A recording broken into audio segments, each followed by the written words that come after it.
আমি রাতেই পালিয়ে যাব। তুমি পারবে না। উইশুয়ে জানে যে তুমি এখানে আছো। হয়তো ও নিশ্চিত না, কিন্তু ধারণা করছে এখন পালাতে গেলে তুমি ওর কাছে ধরা পড়বে। কি মনে হয় আমাকে ধরতে পারবে? এত আত্মবিশ্বাস! তুমি কি জানো পুরস্কারের লোভে তোমাকে মারার জন্য বাইরে কতজন অপেক্ষা করছে? তোমার ছবি সব জায়গায় ছড়িয়ে দেয়া হয়েছে। সম্রাটের লোক ছাড়াও বিভিন্ন গোত্র, জিয়াংহু সম্প্রদায়, এমনকি মাফিয়া সংগঠনগুলো তোমাকে খুঁজছে। আর তাছাড়া উত্তরিয়ান এখান থেকে অনেক দূরে। আর তুমি একা পালাতে চাইছো। তোমার মাথা ঠিক আছে?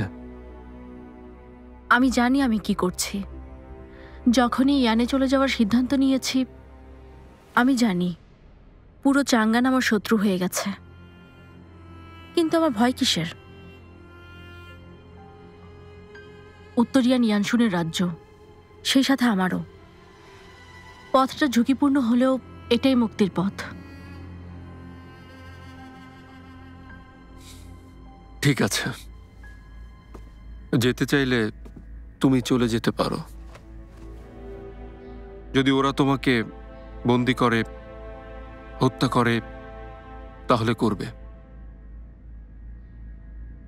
কিন্তু আমি এসব শুনতে চাই না, কারণ আমি তখন তোমাকে আর সাহায্য করতে পারবো না, সহ্যও করতে পারবো না।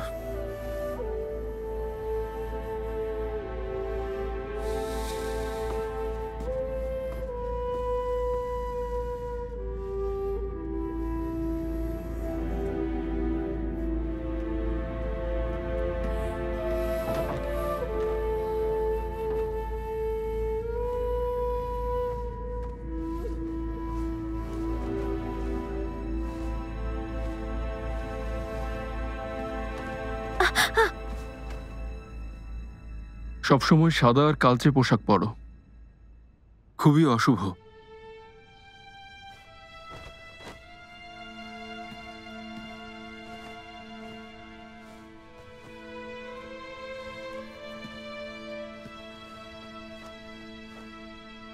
এই জামাটা পরো, ভালো লাগবে।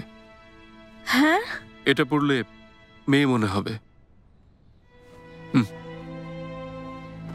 অনুষ্ঠানে যাওয়ার জন্য তৈরি হয়ে নাও। ওখান থেকে এসে তোমাকে বিদায় দেব।